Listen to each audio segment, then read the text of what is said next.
decide their position on the issue, not the federal government. I will leave Illinois to decide whether or not they will accept same-sex marriage, and I will try to keep government hands out of the issue. Well, another thing that you did is that you don't really have a set residence. You have both a home in Chicopee, Illinois, and in Florida. Your wife votes in Florida and lives there in the majority of the year. You don't even live in Illinois. The reason you moved to Florida was to get a homestead exemption, and that is exactly what you've been getting for many years. Actually, the reason I live in Florida is because it's warm and sunny, and I wanted to retire. The reason I wanted to go back to Senate is because of my 19 grandchildren. I want their future to be great, and I want it for all your grandchildren and your children and whatever. And also, I've heard that you are actually a millionaire, so you shouldn't be talking to me about owning two homes. Well, you believe that against the Affordable Care Act, and you voted against certain Medicaid coverage for the elderly. You voted to increase physicians' license fees, and you want to legalize marijuana. Do you not care about the people? Actually, I care more about the people. Because I legalized marijuana because I want the medication to be available to people who need it. So if you need marijuana to, let's say, there have been studies that show that marijuana helps with things like autism, things like that, so I want that to be available to parents everywhere. And you want to explore and drill into a protected wildlife refuge. You don't even want to protect endangered wildlife. Actually, I do. That's why I've been working to find alternative energy sources, but I also want to create jobs until we find those alternative energy sources. That doesn't involving oil, and I will not drill into any national reserves or state reserves or whatever. And you want to give guns to children on the street to protect themselves. I don't want to give guns to children. I want to protect the Second Amendment, which is in the Constitution, and we can't go against that. You don't even support a background check to get guns. You want Actually, I do support a background check. I support a background check. So I think that it should not be given to anybody who is mentally unstable, people who have a record of committing crime or have felony. Yeah. And that's time. Education in the dawn of life. I want to push the Fair Elections Now Act through Congress. This act will help anyone run an election. This will ensure that money will not be a problem, creating a level playing field for anyone who wants to run for office. Also, I'm a staunch supporter of women's rights. I have voted to reauthorize the Violence Against Women Act, which will stop domestic violence. I was honored by the United Nations in 2011 for being a huge advocate of women's rights.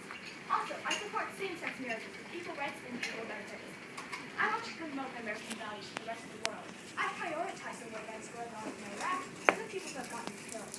I want to help countries prone to HIV and AIDS and who have a lack of potable drinking water by providing care and other necessary supplies. The minimum wage in Illinois is $8.25 an hour. The wage turns out to be a yearly income below the poverty line. I want to change that by introducing a minimum wage fairness act, which will raise the federal minimum wage up to $10.10 an hour. A federal minimum wage would reduce the outflow of jobs in Illinois, because companies would not be as inclined to leave Illinois if it was only a state increase. This will raise the wages of over 28 million workers and increase the economy by billions of dollars. I protected thousands of jobs when Walgreens tried to take away its headquarters from Illinois and tried to save money on taxes. I'm working for the people, with the people, and by the people of Illinois. I love beer. I forced British Petroleum to stop dumping ammonia and other chemicals into Lake Michigan. I have fought against oil drilling in the Arctic Wildlife Refuge in Utah because it hurts the environment. I found alternatives to oil, such as biodiesel, and I encourage everyone to do the same. Biodiesel is domestically produced, which will make it better for the environment and help the economy. I also started a Senate bike caucus, which supports biking as a form of transportation. Thank you very much, and vote for Dick Durbin, because I want to represent you. And I'm still fired up and still ready to go. What is considered a gross abuse of power? How do you explain your involvement in the IRS targeting of innocent Americans who had different views than you, and how do you plan to get to the bottom of this? Well, first of all, you have your facts wrong. I am trying to make taxes lower for the middle class and the poor, because I want to lower loan rates, and I'm trying to get it. And then I'm able to redirect funds to help poor, which will eventually come and help with taxes. And I want to initiate huge tax cuts. That didn't really answer my question on how you're going to get to the bottom of the IRS scandal, but if you are so pro women's rights, why have you accepted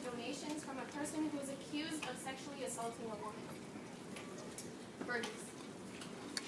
So first of all, I received donations from them because I'm trying to change Illinois. But at the time, I did not know that they actually sexually assaulted a woman. But after that, I tried to put them in jail. Okay. What previous job experience, I'm not talking about a job as a politician, have you had that helps you understand the problems regular Illinois families are facing today? Well, first of all, my father was a farmer, and my mother was an immigrant. So from a very young age, I knew what it was like to be in the middle class. And my father I used to work at a drugstore and sell stuff as a job to get for college. But my father was also a 2-pack a day tobacco smoker, and that killed him. So what I'm trying to do is I'm trying to stop tobacco, like I said before, and this helps me understand people because I have family with a bunch of people whose parents have died, and this also helps me understand the middle class because I've once lived with them. Okay.